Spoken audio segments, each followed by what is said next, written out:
Et je voudrais vous lire ce que je reçois pour maintenant, là. C'est dans Apocalypse 12. Et c'est l'histoire que j'entendis dans le ciel, verset 10, une voix forte qui disait « Maintenant, le salut est arrivé, ainsi que la puissance, le règne de notre Dieu et l'autorité de son Christ. Car il a été précipité, l'accusateur de nos frères, celui qui les accusait, devant notre Dieu, jour et nuit. Et ils l'ont vaincu à cause du sang de l'agneau et à cause de la parole de leur témoignage. Et ils n'ont pas aimé leur vie jusqu'à craindre la mort. C'est pourquoi réjouissez-vous, cieux. » Il me semble que ce soir, les cieux n'arrivaient pas à être tristes. C'est vrai, il y a des moments où on n'arrive pas à être triste, même si on cherche un petit truc pour nous rendre un peu nostalgiques, on n'y arrive pas. Ce soir, il y avait une vraie joie de Dieu qui nous a permis de monter. Ça, c'est ce que produit la délivrance. Quand elle est effective, elle te fait monter. C'est un signe. Et on est monté à on va dire, une élévation lourde qui nous permet de même entendre les cieux se réjouir. Et je voulais partager ça. Réjouissez-vous, cieux, et vous qui habitez dans les cieux, c'est-à-dire nous. Dis à ton voisin, c'est de toi dont il est question là. C'est nous qui habitons dans les cieux. Il me semble qu'on est monté dans les cieux avec la louange, l'adoration. Et c'est bon de monter ensemble. C'est vraiment un bon temps qu'on vient de passer. Et puis, malheur à la terre et à la mer, car le diable est descendu vers vous. Donc vous êtes prévenus. Quand vous montez, sachez que quand vous redescendez, il y a quelqu'un qui vous attend. Et animé d'une grande colère, sachant qu'il a peu de temps. Et je voulais juste vous dire ça. Il vous attend au tournant. Alors, préparez-vous à savoir qu'on a besoin de monter dans ces cieux où on est dans la réalité invisible, mais réelle, de la puissance, de l'autorité, de la sagesse, de la force, de l'honneur, de ce que Dieu fait avec nous. Il le fait en nous, on le fait comme il est. Et cette position légale d'être assis dans les lieux célestes, c'est une position légale dans laquelle on est. Maintenant, notre condition humaine, bien sûr, il y a quelques petits écarts qu'il faut encore rattraper assez souvent. Notre condition humaine n'est pas encore à la hauteur de notre position légale, spirituelle. Mais ça n'empêche que tu l'es quand même. Tu l'es légalement. Maintenant, notre humanité court derrière et rattrape pour s'aligner à cette position légale. Mais ne croyez pas que nous ne le sommes pas, nous le sommes. On est sur deux niveaux. On est dans un niveau céleste et un niveau terrestre. Et sur ce niveau terrestre, eh bien, on est prévenu. Le diable est descendu et il est rempli de colère. Alors faites pas le travail à sa place. Laissez-le lui être en colère, mais vous, ne soyez pas en colère. Laissez-le faire son job. C'est pas notre travail d'être en colère. Et le sujet où je vais ce soir a quelque peu à voir avec ça. Et d'une façon très simple. Je voudrais d'abord donner cette parole que je reçois depuis beaucoup de mois. Je passe pas encore à vraiment autre chose dans ma pensée personnelle. C'est vraiment, dans cette saison, ne te laisse pas être offensé. C'est pas seulement une affaire de pardon. Ne te laisse pas être offensé. C'est ta décision, c'est à toi, dans tes pensées, de trier tes pensées. Ne laisse pas entrer dans ta vie l'offense. C'est à toi de décider que tu ne vas pas te laisser être offensé. Ne te laisse pas être offensé. C'est une prise de position spirituelle pour te protéger, protéger ton cœur, protéger l'onction, protéger ce que tu portes, protéger ta vie. C'est à toi de décider de ne pas te laisser être offensé. C'est pas facile. Et puis je vais vous amener tout à l'heure 2-3 choses qui vont pas vous plaire. Et c'est pas grave, c'est dans la parole. Tout nous plaît pas dans la parole de Dieu, non? Il y a des choses qui ont tendance à nous énerver, mais il faut quand même les entendre, puis se dire qu'est-ce que je fais avec ça. Alors on verra dans un petit moment. Mais là, j'aimerais vous donner ma compréhension de l'amertume. J'ai lu ce verset de Hébreux 12, verset 15. Veillez à ce que personne ne se prive de la grâce de Dieu. À ce qu'aucune racine d'amertume ne produise des rejetons, ne cause du trouble et que plusieurs n'en soient affectés. Alors ça, c'est une gentille version, on va dire. Il y a plus compliqué comme version, mais je vais vous la dire après. Une autre qui dit ceci, veillez de peur que quelqu'un ne manque de la grâce de Dieu. Ou une autre version qui dit, veillez de peur que quelqu'un ne passe à côté de la grâce de Dieu. Et tout à coup, il m'est venu à l'esprit, mais alors, je peux être la personne qui va permettre à ce que d'autres ne puissent pas recevoir la grâce de Dieu. Je trouve ça très difficile. Et il m'a semblé que le gouvernement de Dieu que nous sommes, puisque nous avons dans nos mains, dans notre bouche, les clés du gouvernement déjà, nous les utilisons déjà dès maintenant. D'une certaine manière, on n'a pas la plénitude du royaume, mais on en vit une part. Le royaume de Dieu, il est déjà pas seulement au milieu de nous, il est aussi en nous. Donc, si le royaume de Dieu est en nous, le roi est en nous, le royaume est en nous, qui gouverne sur cette terre? Nous. Vous allez me dire Dieu. Non, il a donné les clés à Pierre. Il a dit à Pierre, tu as les clés. Il a dit à Étienne, moi je viens de la ville de Saint-Étienne, donc c'est un sujet qui me tient bien à cœur. Il a dit à Étienne, à un moment donné, Étienne est en train de mourir, de se faire lapider par les religieux, et Saul tient son manteau sur le bras. Et Étienne, en vivant sa propre mort, voit les cieux s'ouvrir. C'est un encouragement pour chacun d'entre nous. Vivez votre mort tranquillement, les cieux vont s'ouvrir. C'est l'appel de ma propre ville, mais c'est l'appel de la France aussi. Nous sommes une nation des martyrs. Nous vivons avec les mandats, les manteaux, les appels de nos pères. Nos pères ont donné leur vie, nos mères ont donné leur vie pour qu'aujourd'hui, il y ait ce sang qui crie et qui crie vengeance, vengeance jusqu'à quand, c'est dans l'Apocalypse. Et puis le Seigneur lui dit, mais attends, il y en a encore quelques-uns, mais tu sais, ça vient. Et il me semble que ça fait partie de cet appel de ce soir, de dire, mais comprenez que l'offense, les blessures, ce que nous allons avoir à vivre, ça fait partie de notre appel. Mais qui gouverne sur la terre? Nous, au travers, bien sûr, de l'Esprit Saint. Mais nous avons la responsabilité du gouvernement. Nous avons reçu le don de la justice, le don de l'acquittement, le don de la grâce, pour que nous puissions aujourd'hui gouverner dès maintenant. Et qu'est-ce qu'il a fait, Étienne? Étienne, il a dit, je te pardonne, je vous pardonne.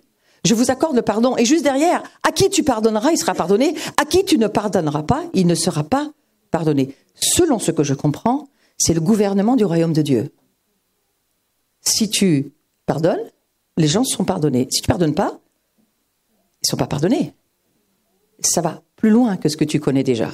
Ça veut dire quelque part que fais attention parce que Satan maintenant, sa stratégie, ça va être bon, on va les faire gouverner, mais pas correctement. On va vriller le gouvernement des chrétiens sur la terre. Et on va prouver au monde que ça marche pas, le gouvernement de Dieu.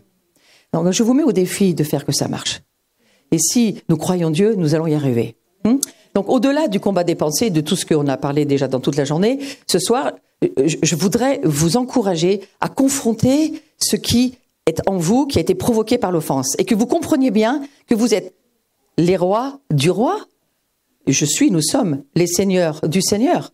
Nous avons donc un appel de royaume et de gouvernement en termes d'ambassadeurs à libérer le royaume de Dieu au travers de la bonne gouvernance. Nous en sommes responsables. C'est nous qui décidons. Donc quelque part, à qui tu pardonnes, il est pardonné. À qui tu pardonnes pas, il n'est pas pardonné. Et ça va dans veiller à ce que personne ne se prive de la grâce de Dieu. En quelque sorte, ça veut dire, nous privons les gens de recevoir la grâce de Dieu lorsque nous ne libérons pas le pardon de Dieu pour eux au travers de nous. Vous comprenez? Lorsque tu en veux à quelqu'un, lorsque l'amertume au fond de toi t'enchaîne, te ligote, la personne à qui tu en veux, tu la coupes de la relation à Dieu. C'est ce que dit la Bible. Je vous le relis dans une autre version. Veillez à ce que personne ne se prive de la grâce de Dieu, à ce que personne ne passe à côté de la grâce de Dieu, qu'il ne surgisse pas de plantes vénéneuses d'où jaillissent des rejetons capables d'empoisonner plusieurs d'entre vous et de contaminer toute la communauté. C'est le même verset, parole vivante. On va dire version amplifiée. Nous sommes son gouvernement sur terre. Nous libérons du venin ou de la gloire. Ça fait réfléchir. Et une autre version dit ceci, à ce qu'aucune racine d'amertume ne produise des rejetons, ne cause du trouble, et que plusieurs, le plus grand nombre, n'en soient affectés, souillés. Qui nous souille? Les démons nous souillent. Lorsque Dieu dira à Caïn, si tu fais le bien, ça va bien faire. Mais si tu fais le mal, Caïn, le péché est couché à ta porte. Où c'est que tu as vu qu'un péché se couche? Réfléchis. Qui se couche? Les chiens? Les êtres existants? Pourquoi un péché, ça se coucherait à une porte? Parce que le péché, ça parle de démons. Et que les démons se couchent le long de notre porte et n'attendent qu'une seule chose, de rentrer. Sinon, je ne vois pas pourquoi on aurait traduit le péché se couche à ta porte.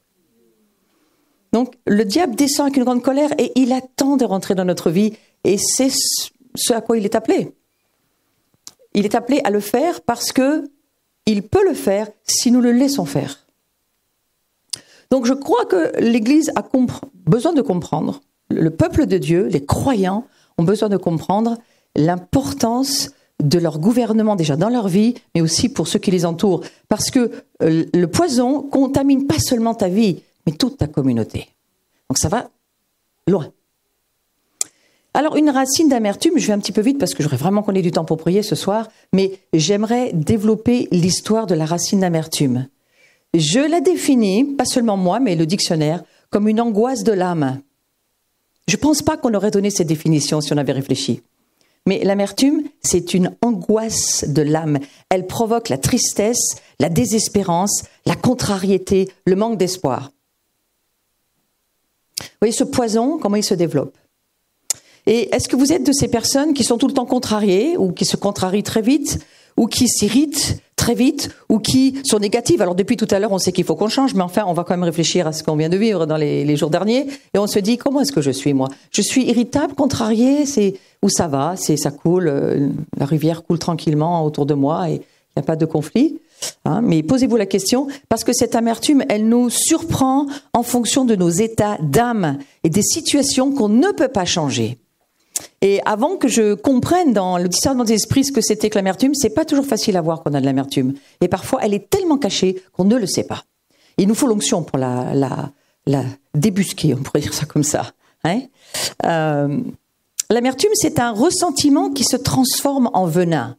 C'est le monde démoniaque il mute pas, mais on pourrait presque dire ça. Hein, c'est-à-dire qu'il y a une forme de transformation et qui fait que ça envoie dans ta vie autour de toi comme des maléfices. J'aime bien prononcer ce mot parce que ça parle à plusieurs. Hein. Elle va contaminer jusqu'à détruire la vie de Dieu en nous. C'est le but du diable. S'il ne peut pas te détruire par l'extérieur, il te détruira par l'intérieur. L'histoire de la 5e colonne, le cheval de Troie, c'est comme ça qu'il travaille. Et c'est pas facile de voir qu'on a un cheval de Troie quand on en a un.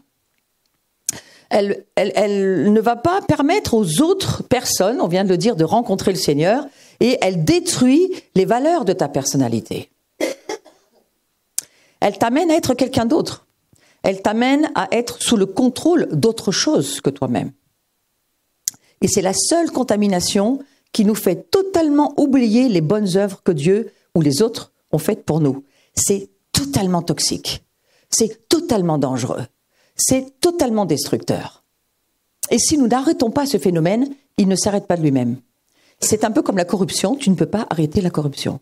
Tu ne peux pas arrêter que ton âge avance. Tu ne peux pas arrêter que les choses sont en train de se détruire, parce que c'est là où ça va, dans le monde de la chute. Et j'ai vu beaucoup de fois dans ma vie des chrétiens, très bien, tout allait bien. Et puis jusqu'à un jour où, alors qu'ils étaient heureux, engagés, tout allait bien, tout à coup, un événement se passe dans leur vie, une offense n'est pas traitée, on ne fait pas attention, et ça commence à produire, mais vraiment rapidement, un venin qui change totalement les gens. Et je crois qu'il faut aider ces personnes-là, mais il faut aussi nous poser la question, est-ce que j'ai au fond de moi ce genre de difficulté? Et ça t'amène, l'amertume, à quitter les communautés, les églises, quitter la foi, partir, ça t'emmène très loin. C'est fait pour ça. La colère de l'ennemi va essayer de nous atteindre de cette manière-là, parce qu'il sort tout son arsenal lui aussi. Si Dieu sort son arsenal, le diable aussi sort son arsenal. Donc c'est un ressentiment qui possède, comme dit l'Écriture, des racines. C'est pour nous faire comprendre cette image, des racines, hein, qui vont se propager chaque fois plus profondément dans le cœur de l'homme. Et elle croît sournoisement. C'est sournois, c'est quelque chose qui est caché, qui est vraiment en dessous, jusqu'à étouffer ton âme. Et certaines personnes, bien sûr, ça provoque des maladies, des tas de maladies. Et donc, quand on chasse les démons, les maladies sont guéries, ça va avec, ça fait normal, c'est partie du processus de la libération et de la guérison. Mais pas seulement, l'amertume, c'est un arbre qui produit de très mauvais fruits. Et tu en fais manger aux autres en général. Hein. Donc, non seulement ça étouffe ta vie, mais ça t'enchaîne et c'est extrêmement contagieux. C'est pourquoi, dans le combat des pensées, si tu vis cette discipline de tenir tes pensées et d'écouter vraiment tes pensées, de penser à ce que tu penses, très vite, tu décèles ceux qui ont de l'amertume et ceux qui n'en ont pas, parce que tu l'entends. Tu entends. C'est au niveau des paroles, tout de suite que ça s'entend. C'est extrêmement négatif. C'est extrêmement toxique. Alors, je vais juste aborder quelques points rapides. Quelles sont les origines de l'amertume? Parce que c'est pas toujours évident pour savoir. Lorsqu'on nous a enlevé quelque chose ou qu'on a perdu quelque chose et on sait qu'on ne retrouvera pas. C'est la perte de quelque chose. Et ça peut être n'importe quoi. Et vous avez peut-être pas fini de perdre certaines choses parce que, je vous dis très franchement, le dépouillement, on est en train d'y aller. Hein? Vous ne croyez pas qu'on va passer dans une période où les choses vont être enlevées de nos vies parce que ça sera une bonne chose pour nous de vivre le dépouillement, d'une certaine manière. Je ne suis pas du tout dans l'évangile de la pauvreté, mais je suis dans la révélation de la croix qui, quelque part, m'amène à un dépouillement pour que je puisse aller où Jésus veut aller. Hein. Et donc, lorsqu'il nous a été enlevé quelque chose ou que nous avons perdu quelque chose, c'est un peu l'histoire de Caïn et Abel. Hein. Caïn, il a été tellement irrité, tellement abattu de ce que Dieu n'a pas porté un regard favorable. Et quelque part, Dieu lui a dit, hein, si tu agis bien, ça va le faire. Mais si tu agis mal, le péché est couché à ta porte. Et c'est l'exemple que je voudrais reprendre pour la perte de quelqu'un. Abel avait compris, entendu ce que Dieu voulait qu'il fasse. Mais Caïn voulait faire comme il avait envie. Et comme ça ne se passait pas comme il avait envie, il était devenu très irritable. Et ce qui l'a transformé à tuer son frère, c'est l'amertume. Son refus d'obéir, son refus d'écouter Dieu et de faire ce que Dieu lui demandait de faire. Comment ça s'appelle dans le monde des esprits? Ça s'appelle la rébellion. Et cette rébellion, elle ouvre la porte à l'amertume. Lorsqu'on est en conflit avec Dieu, je vous dis un truc, hein, en général, c'est Dieu qui a raison. Hein. Alors, essayez pas trop de vous battre, parce que voilà, mais alignez-vous à ce que Dieu dit, parce que vous battez pas avec Dieu, vous aurez jamais raison. Et cette rébellion-là, il faut la traiter une bonne fois dans notre vie. Il faut décider que Dieu a raison. C'est lui qui sait, c'est pas moi qui sais. Donc ça, c'est un premier point. Un deuxième point pour vous aider à le reconnaître, parce que je trouve que c'est important. Alors, avant d'aborder le deuxième point, je voudrais juste redire que la racine d'amertume, c'est la pépinière fertile de l'ennemi. C'est une pépinière. Et il essaye de cultiver son jardin, lui aussi, au travers de ces plantes vraiment toxiques, qui portent du venin et qui empoisonnent le cœur des hommes et des femmes que nous sommes.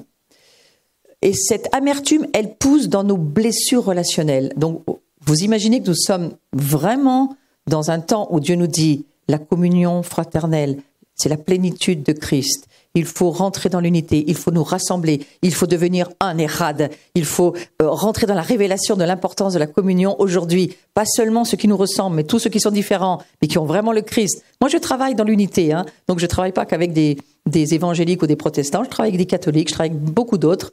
Et quelque part, voilà les situations où il faut travailler sur nos relations, apprendre à ne pas se laisser être blessé. C'est, je crois, le temps d'y aller. L'amertume, ça pousse dans des situations injustes, dans des relations, et vous savez que plus les gens sont proches, plus ça fait mal. Donc plus on est offensé. Pourquoi l'Esprit Saint est là? On a besoin du consolateur 24 heures sur 24, 7 jours sur 7, open bar, c'est jamais fermé. Vous avez besoin de l'Esprit Saint tout le temps. Mais la chose, c'est de surveiller, veiller à vos pensées, mais veiller aussi à ce qui se passe dans votre cœur. Et veiller à vos relations, même si elles sont injustes, c'est pas la faute des autres, ça va devenir votre propre péché si vous vous laissez être offensé. Vous ne devez pas vous laisser être offensé. L'offense, on le verra tout à l'heure, c'est un honneur qu'on nous fait. Je sens que tout le monde est super content. Numéro 2, lorsque nous faisons face à des circonstances que nous ne pouvons pas changer. réfléchissez. Vous voulez vraiment faire quelque chose. Et Dieu n'est pas décidé à ce que vous y alliez ou que ça se passe. Donc, il n'y a rien qui bouge. Et vous voyez que ça changera jamais, ça bougera jamais. Et là, la moitié des gens dans la dépression, c'est parce qu'il y a ce problème. Parce qu'ils ne veulent pas accepter l'idée que les choses ne vont pas changer. Et plutôt que de changer eux, l'amertume produit son travail. Que Dieu nous aide à ne pas devenir comme ça. Et lorsqu'une personne était surprise par une circonstance qu'elle ne peut pas changer, qu'est-ce qui se passe? Il y a une espèce de submersion qui arrive. Elle est submergée par quelque chose qui la prend. Le découragement, l'angoisse, la désespérance. Ça, c'est tout le travail de l'ennemi. Ne vous laissez pas faire. C'est à vous de prendre l'autorité que Christ vous donne et de décider, non, ok, je ne peux pas changer la chose, mais ça ne doit pas me laisser entrer le seuil de ce qui va devenir le découragement, le désespoir, la dépression. Laissez pas la pensée passer ce seuil. Retirez-vous en arrière et commencez à dire, Dieu sait, on va accepter l'idée. Combien de fois j'ai dit aux Égyptiens, ils viennent, ils vous persécutent, ils vous tuent, aimez-les quand même. Ne passez pas le seuil. Ne vous laissez pas offenser. Là, je vous parle de gens qui avaient leur famille brûlée, détruite, coupée en morceaux, persécutés, les bombes, les attaques, vous savez ce qui s'est passé en Égypte et ce qui se passe encore. Et vous arrivez devant une assemblée et vous dites, Seigneur, aide-moi, parce que moi je ne vis pas leur situation.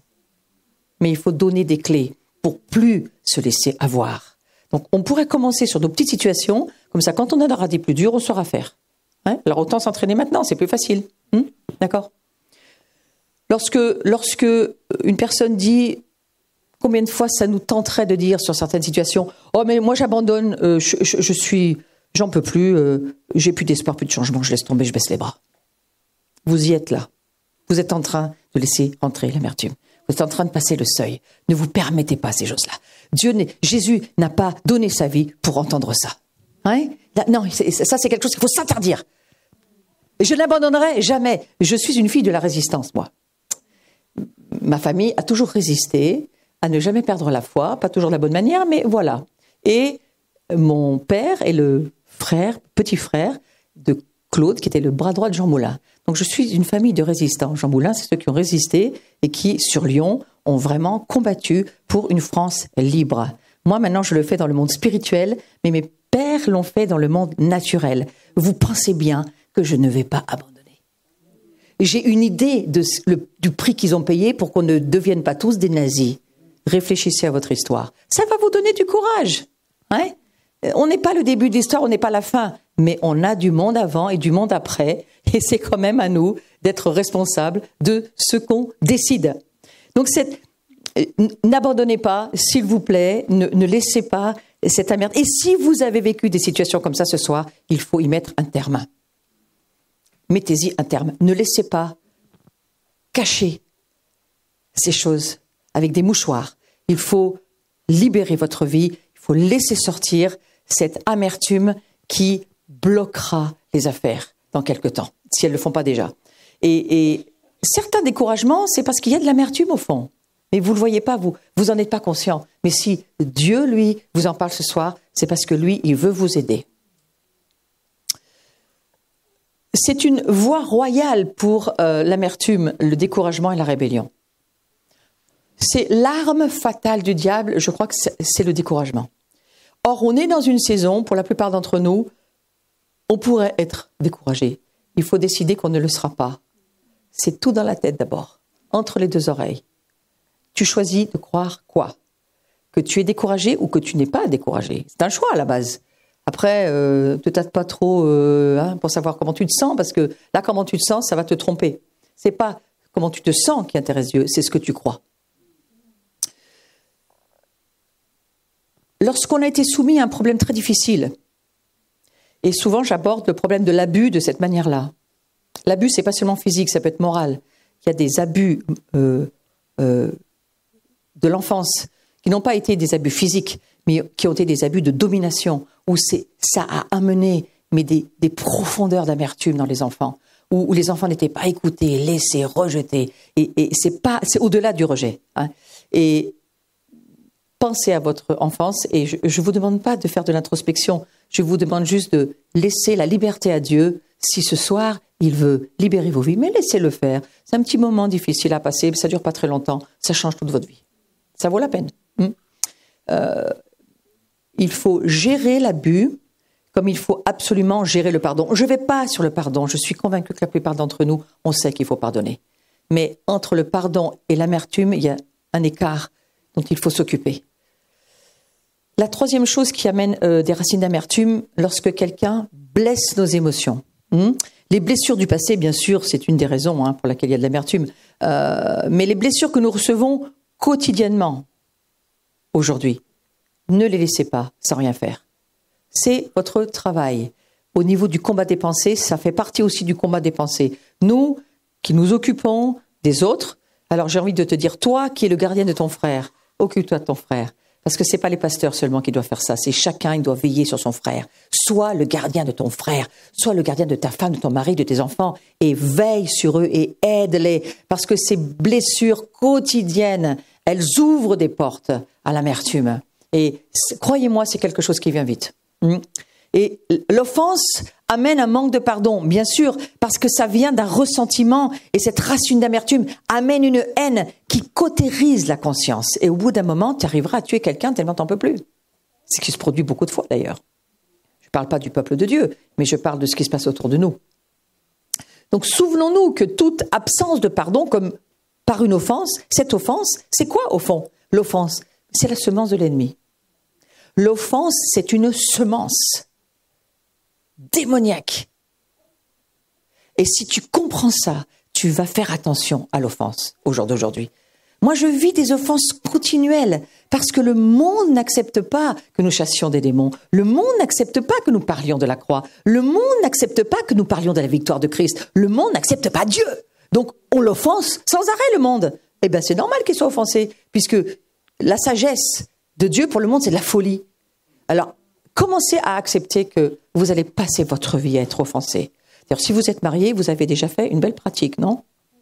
Le mariage, ça aide, et les enfants encore plus. Allez-y, faites des enfants, et là, vous allez comprendre l'offense tout de suite. Et si vous ne la gérez pas, vous allez haïr très vite tout ce qui vous entoure. Je ne souhaite pas que ça soit comme ça, ni pour moi, ni pour les autres. Mais franchement, réfléchissez-y. Le mariage, ça aide à beaucoup de choses.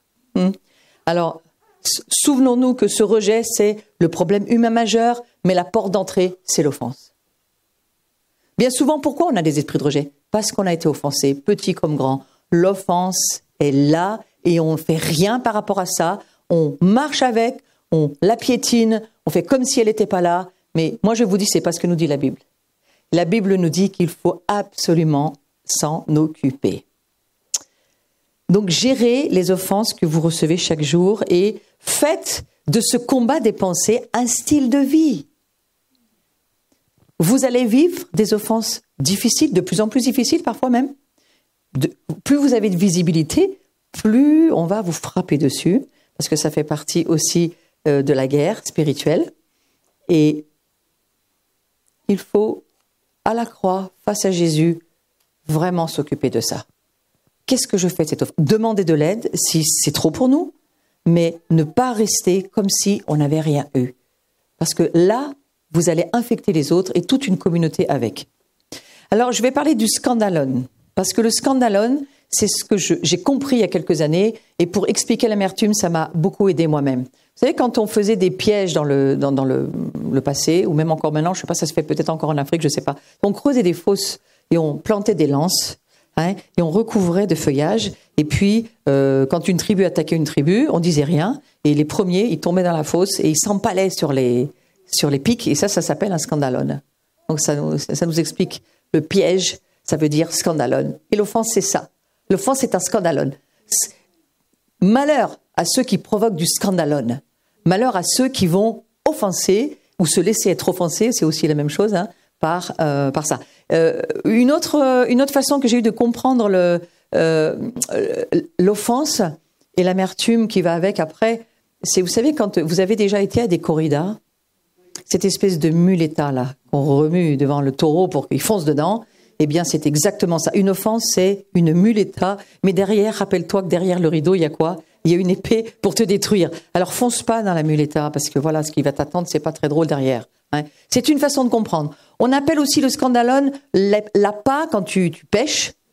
Et il y a un appât pour attraper le poisson. Tu mets un petit bout de viande là, et puis, ou de mouche, ou peu importe. Puis tu vas à la pêche et tu attrapes le poisson comme ça. C'est comme un appât. L'offense, c'est comme un appât. Tu te fais rentrer dans la bouche du poisson, on dit, hein? La mâchoire, c'est ça. Merci. Moi, je vais pas à la pêche. Hein. Et mais bon, et la mâchoire, ça se prend dans la mâchoire. Tu peux plus l'enlever toi-même. Et pense que l'offense, c'est ça. C'est un piège et il va falloir que tu apprennes à ne pas te laisser être offensé, à gérer l'offense et à ne pas laisser l'amertume se développer dans ta vie. Les signes révélateurs de quelqu'un qui souffre d'une racine d'amertume, c'est les gens se plaignent tout le temps. Ils murmurent tout le temps. C'est plus fort qu'eux. Et je vous ai dit que ce qui était plus fort que nous, c'était forcément démoniaque. C'est plus fort qu'eux. Ils murmurent, ils se plaignent sur les circonstances, sur la vie, sur les autres. Ça va jamais. Vous avez les exemples des eaux amères de Mara dans l'Écriture, dans Exode 15. Lisez ce passage, vous comprendrez ce que c'est que l'amertume. Et il n'y a eu qu'une solution pour rendre ces eaux amères douces. Il a fallu planter un bout de bois dedans. C'était la préfiguration de la croix. On n'a rien d'autre que la croix pour nous sortir de l'amertume. Mais vous savez, si Jésus n'avait pas donné sa vie, je pense qu'on serait tous morts dans un enfer amer. C'est ça qui nous attendrait. Gloire à Dieu, il y a une croix qui nous délivre. Ces personnes, elles sont constamment en colère. C'est pour ça que le diable est descendu avec une grande colère. Laissez-le lui être en colère, mais ne portez pas sa colère. Ne l'aidez pas à faire son boulot, laissez-le tout seul, isolez-le. Mais ne coopérez pas avec ces ténèbres. Ne faites pas le travail qu'il est en train de faire lui. Donc, les personnes sont constamment en colère et surtout, elles sont constamment et continuellement en train de médire.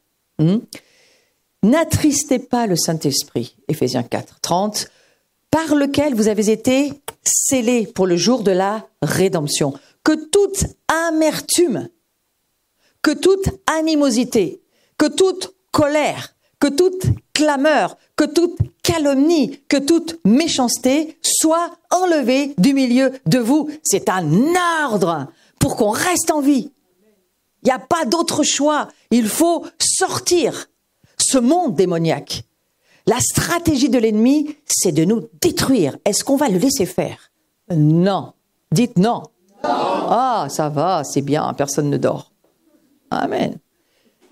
Et vous savez, ces personnes remplies d'amertume, elles sont toujours à vous raconter les détails, les petits détails, les noms des choses. Et il y a une mémoire à ce niveau-là, mais impressionnante, parce que les démons de rappel à la mémoire, c'est leur spécialité, de te faire te rappeler de tes petites choses, et surtout de te les amener dans tes pensées, et de te tourmenter avec les détails, les pires que tu veux pas te rappeler. Et là, ça vient, ça te harcèle, parce que le diable est un harceleur, pas seulement usurpateur.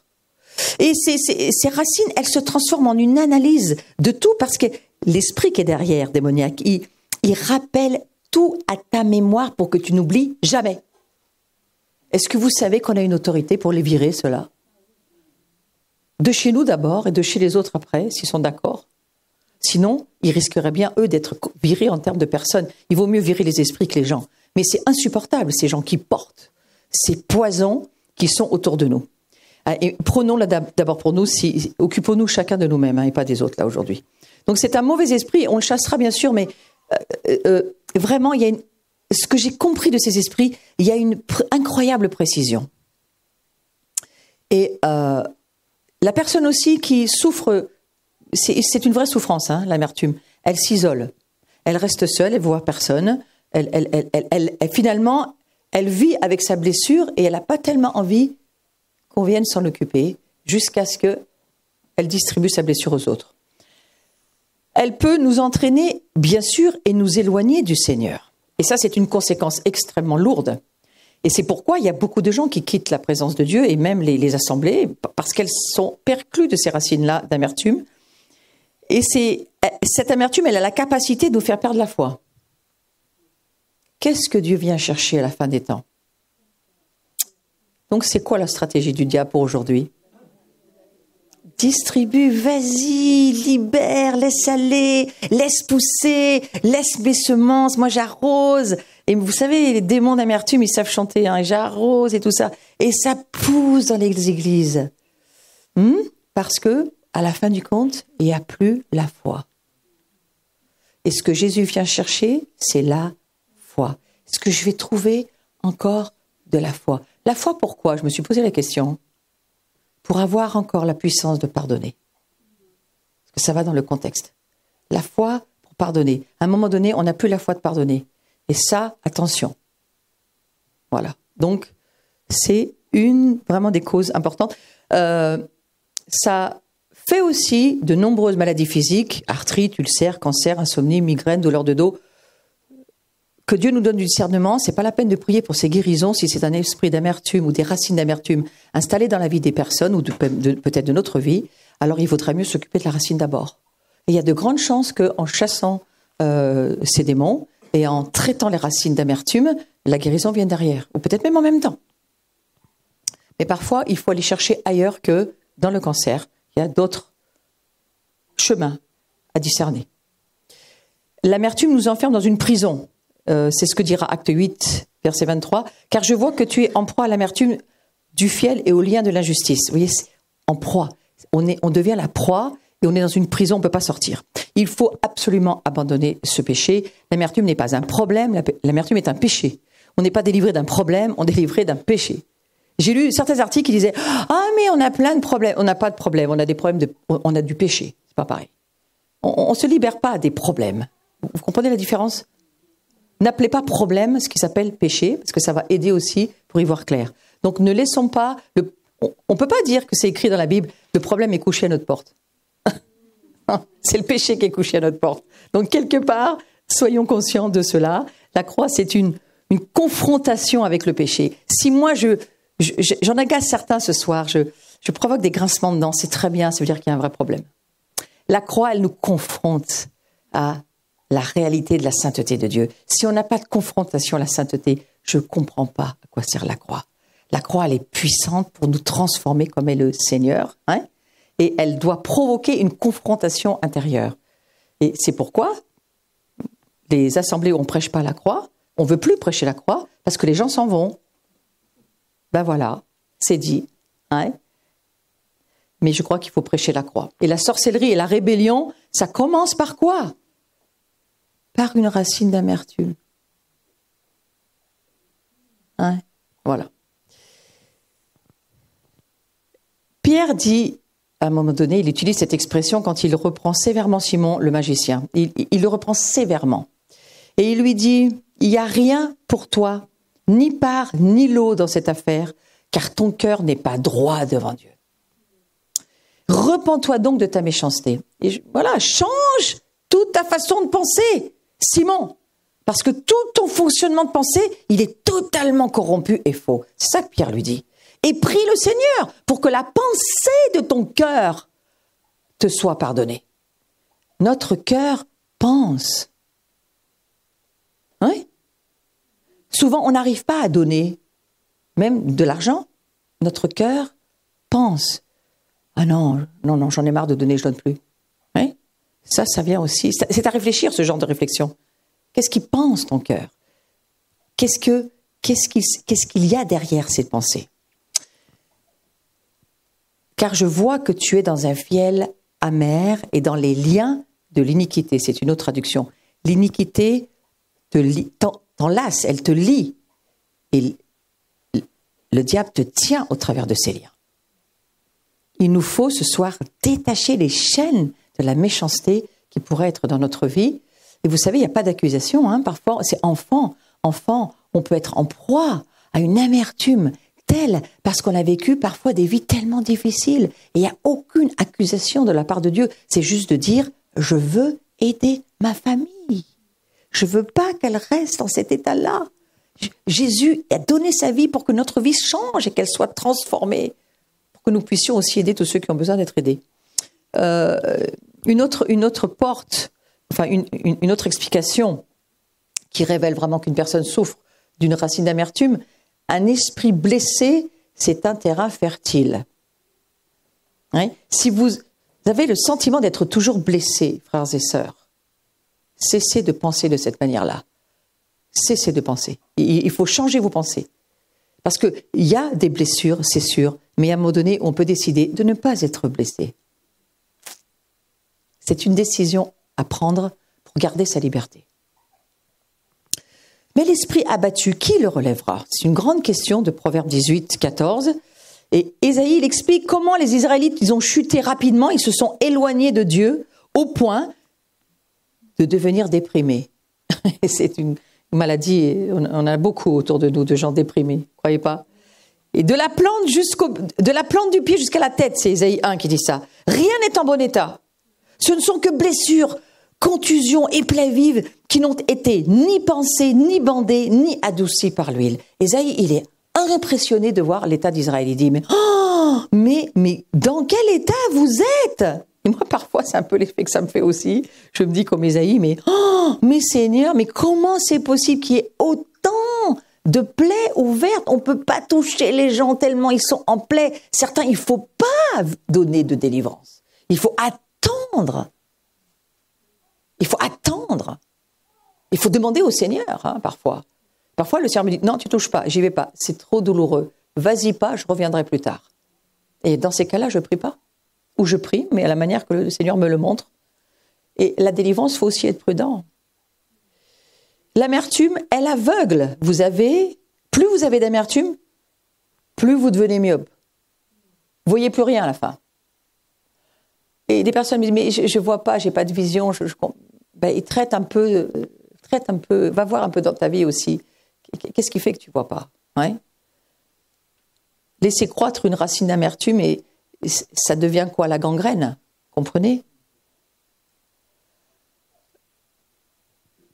Dieu vous dira, il n'y a rien pour toi, ni part dans cette affaire, car ton cœur n'est pas droit. Moi, j'ai pas envie que Dieu me dise ça. Sincèrement, j'ai pas envie que Dieu me dise ça. C'est une des choses que je n'aurais pas que Dieu me dise. Alors, est-ce qu'un membre de la maison de Dieu vous a blessé?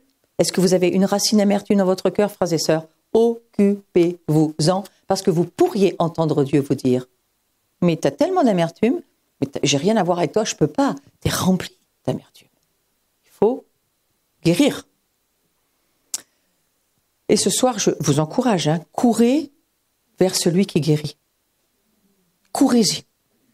Offrez-lui votre vie, votre cœur. Ouvrez votre être spirituel et laissez-le vous toucher parce que le temps presse. Ouais.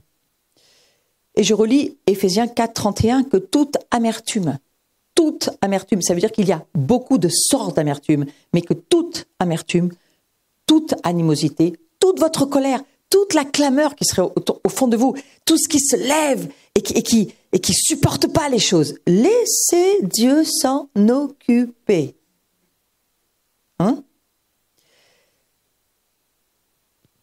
Petite chose pour vous aider, comment nous défaire d'une racine d'amertume? Il faut faire de l'extraction. Il faut extraire le positif de tout le mal qui vous a été fait.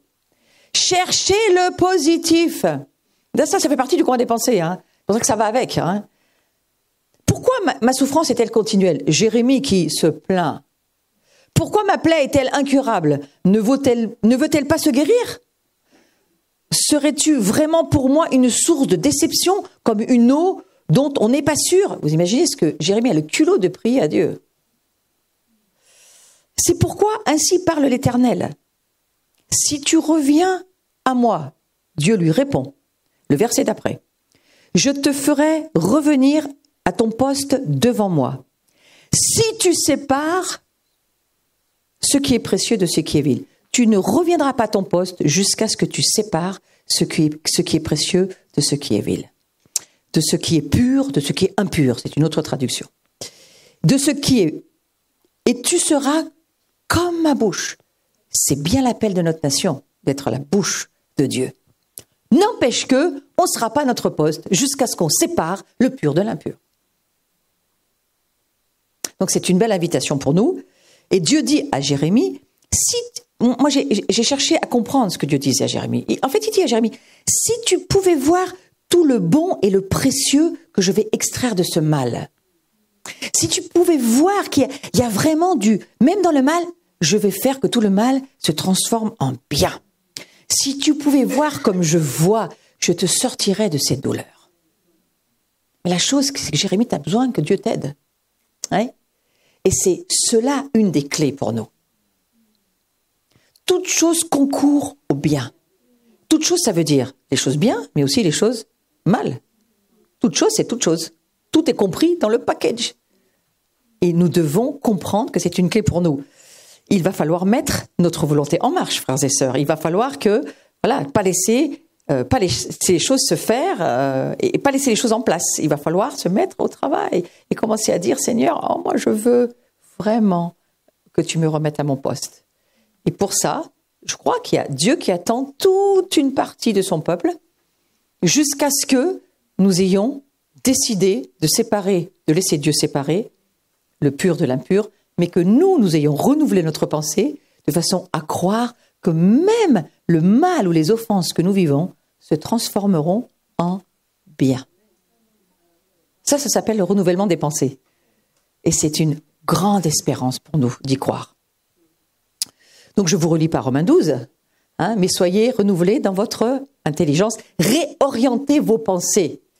Sera une autre traduction, renouvelez tout votre système de pensée pour que vous puissiez discerner la volonté de Dieu. Jusqu'à ce que vos pensées soient renouvelées, vous ne discernerez pas la volonté de Dieu. Vous pourrez aller voir je ne sais combien de ministères, leur demander de vous imposer les mains, que vous puissiez avoir une vision, voir où vous allez déménager, voir la femme que vous voulez épouser, voir le nombre d'enfants que vous voulez. Ça ne marchera pas. Il faut renouveler vos pensées.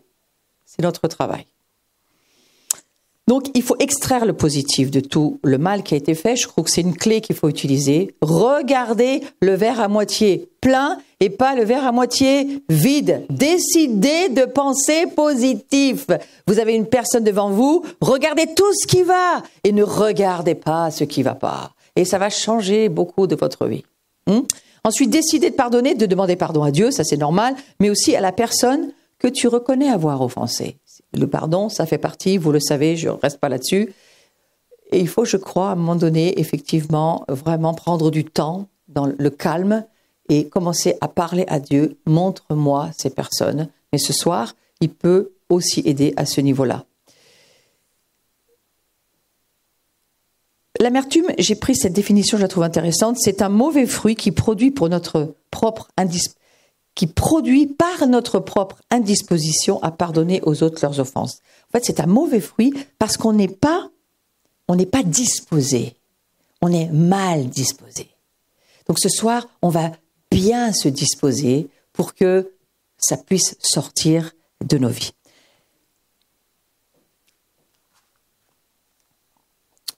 Voilà, je ne vais pas aller plus que ça parce que je voudrais qu'on passe beaucoup de temps dans la prière. Mais la chose que j'aimerais aller, c'est, j'ai un petit, voilà, j'ai 3 points sur lesquels je veux aller. Que signifie le mot offense? Scandalon, ça veut dire piège, appât, offense. Souvenez-vous de ça. Un scandalon, c'est malheur à celui qui provoque un scandalon. Donc ne provoquons pas pour les autres, mais nous-mêmes, nous ne devons pas nous laisser être offensés par une offense. Mais nous non plus, nous ne devons pas offenser les autres. Donc il faut faire extrêmement attention à tout ce que nous faisons. Voilà. Ça, c'est ce qui va peut-être faire un peu grincer nos dents, mais on les grincera tous ensemble. Un des signes de la fin des temps, c'est que beaucoup vont s'offenser. Nous sommes prévenus. Non seulement l'amour du plus grand nombre va se refroidir, mais beaucoup vont se laisser être offensés. Alors, vous savez, Matthieu 24, c'est le chapitre de la fin des temps, comme Luc 21. Matthieu 24, Luc 21, c'est les dernières choses qui vont arriver. Et ça nous parle des temps de la fin. Et Matthieu 24, 10 nous dit ceci. Et alors, plusieurs seront scandalisés, scandalon, et se livreront l'un à l'autre et se haïront l'un à l'autre. Parce que l'amour agapé aura disparu. On parle aux chrétiens, là. On ne parle pas au monde. Ce qui est scandaleux en soi. Et ça pourrait nous offenser nous-mêmes, ce que Dieu dit. Mais on ne se laissera pas offenser. Parce qu'on est prévenu. S'offenser, scandaliser, c'est la même racine. J'espère que vous vous en souviendrez pour les jours qui viennent. Moi, je me rappelle, ça c'est un enseignement qui est collé, tatoué sur les murs de mon cœur. Et maintenant, chaque fois qu'il y a une attaque qui m'attaque, et j'en ai eu des très grosses dernièrement, j'ai dit, tu peux parler. Je ne me laisserai pas être offensée. J'ai un petit combat qui peut durer 10 minutes, un quart d'heure, 2 jours si c'est un peu lourd, mais je finis par y arriver. J'ai décidé que et sur tous les endroits où je suis envoyée, je vais peut-être même dans quelques temps vous scandaliser. Eh bien, ça sera votre travail. De ne pas vous laisser être scandalisé. Les pensées de Dieu ne sont pas nos pensées, non? Vous ne vous attendez pas à ce que Dieu vous scandalise? Vous trouvez que ce n'est pas scandaleux quand il a laissé les apôtres mourir sur la croix, eux aussi? Traverser des situations insensées. Moi, j'ai entendu les cris de l'Égypte, je me suis dit, mais il faut s'accrocher à cet enseignement. Parce que ça vient, le scandale.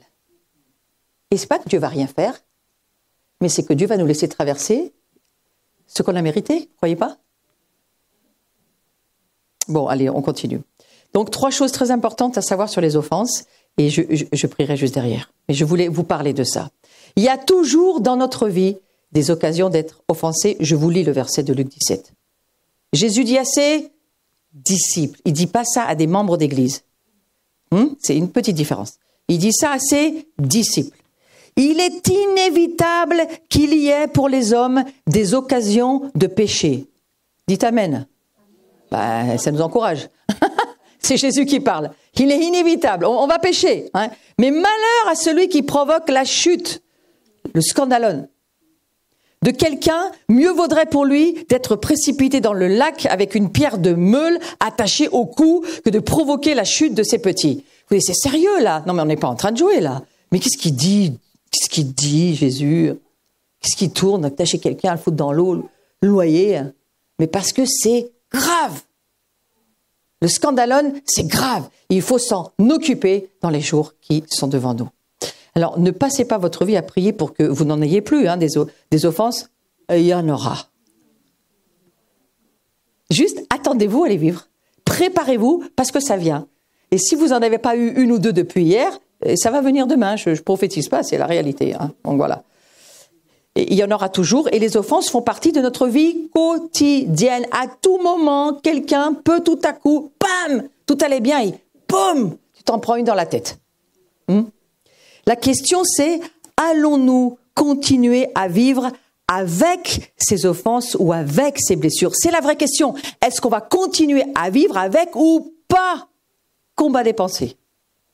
La deuxième chose, les offenses et les occasions de chute sont indispensables à notre croissance et à notre maturité spirituelle. Ouais, je sais, je vois bien que c'est un enseignement qui n'est pas fait pour les bébés, il est fait pour les disciples de Christ, mais je pense que c'est ce que vous êtes. Hein. Et quelque part, les offenses, elles sont indispensables. Dieu utilise ces offenses afin de nous faire grandir spirituellement. Ça, c'est la bonne nouvelle. Les Judas sont nécessaires, il en faut, ça sert les Judas. Vous pensez que Dieu était simplé quand Jésus, il a dit, Judas, tu tiens la trésorerie, c'est un voleur. Vous croyez qu'il ne savait pas? Pourquoi il a fait ça? Il lui a donné une chance, vous croyez? Mais il lui a donné une chance. Vous imaginez dans vos assemblées, vous prenez un gars à la trésorerie, vous savez que c'est le voleur du coin. Vous feriez ça, vous? Mais pourtant, Jésus, c'est ce qu'il a fait. Certains sont venus dans nos vies, ils nous ont trahis, ils ont agi envers nous comme des Judas, ils nous ont menti, ils ont planté des couteaux dans le dos. Regardez, Israël s'organise au travers de ces attaques perpétuelles au couteau. Israël s'organise, Israël continue à vivre. Israël vit même pas dans l'offense. Non, ils contre-attaquent, ils savent, ils font leur combat, stratégie, on continue à vivre, ça va. C'est un bel exemple, Israël, pour nous, de ce qui se passe. Hein, c'est encourageant. Donc, les Judas existent dans la vie et il y en aura toujours. Hein, donc voilà, cherchez pas le Judas, mais s'il y en a un, profitez-en pour avancer. Et il faut absolument qu'il y ait un Judas dans notre vie, parce que ça nous permet de développer pas seulement les plans de Dieu, mais ça nous permet d'atteindre la maturité. Certains de nos Judas amis, j'ai écrit ça, je vous lis mes notes, sont ceux qui nous causent le plus de souffrance. Quand c'est les amis proches, ça fait mal. Et puis les trahisons, quand ton frère, ta sœur, le plus près t'a trahi, ton pasteur t'a trahi. Moi, j'ai été trahi par mes pasteurs. J'ai été mis au tribunal des sorcières il y a plusieurs années. J'ai dû aller à Toronto pour être délivré. Le Seigneur m'a dit, sors de ta nation, je vais t'aider. Et maintenant, mais ça va, je sens plus rien, je peux en parler, j'ai pas de souci. Mais c'est pas évident quand tous les pasteurs du coin sont sûrs qu'ils ont le discernement que tu es une sorcière. Difficile, ouais. Je les côtoie aujourd'hui, mais ils me disent bonjour, il n'y a pas de souci. Et je vous parle de ce que je vis, sinon je ne vous en parlerai pas. Nous n'avons pas un message, frères et sœurs. Nous sommes le message. Si vous n'êtes pas le message, prêchez pas. Il n'y a rien derrière. Mais si vous êtes le message, le Seigneur, il va mettre l'onction sur votre vie. Donc, vous allez tous être utilisés parce que vous avez tous des problèmes d'offense.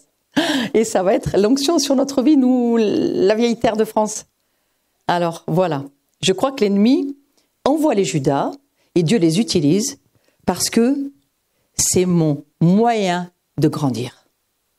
Je l'ai compris et je l'ai accepté. Acceptez-le.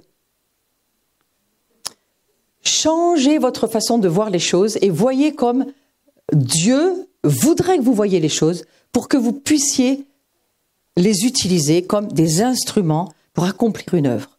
Moi, c'est ça. J'utilise l'offense comme ça. C'est quelque chose qui m'aide énormément. Mais je comprends, on pourrait faire un débat après. Je suis assez d'accord. Et la dernière chose, très encourageante, qui va encore plus vous plaire. Les offenses montrent que ceux qui sont offensés, ceux que Dieu laisse être offensés, parce que ne croyez pas que Dieu n'est pas en contrôle de tout ce qu'on vit. On est ses enfants. C'est un père, il gère. Il regarde. Ne croyez pas que Dieu n'est pas au courant de vos histoires. Hein. Il sait toutes choses. Hein. Et les offenses, ça montre ceux qui sont approuvés. J'ai pensé que cette semaine dernière, j'étais bien approuvée par Dieu. Je m'en suis tellement pris plein les dents. J'ai dit, mais je suis approuvée. Je suis approuvée. Wow. Mais alors, il faut combattre ces peurs au fond de nous de ce que les autres vont penser. Ouais. 1 Corinthiens 11, 19. Sans doute faut-il qu'il y ait parmi vous des divisions pour que les chrétiens qui ont fait leur preuve soient reconnus au milieu de vous. Vous l'aviez jamais lu ce verset? Mais c'est là qu'il faut le situer là. Il faut le situer là.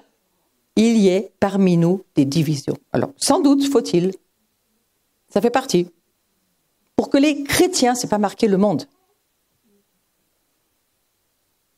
Il faut faire nos preuves. Et ça fait partie de la délivrance. Vous avez vu comment on est monté tout à l'heure? Si on fait nos preuves, on monte encore plus haut. Et on va monter encore plus haut dans les années qui vont venir. Ceux qui vivent les offenses en fuyant construisent des murs. Ils s'enferment, ils s'isolent, ils finissent amers, déçus, trahis, détruits.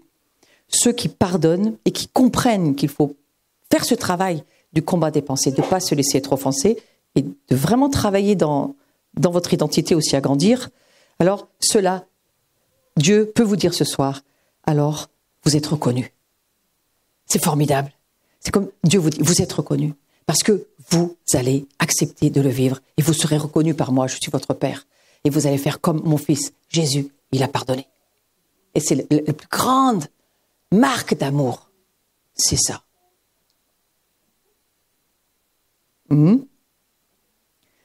Alors les pensées de vengeance, les pensées de ce soir, laissez-les. Laissez-les.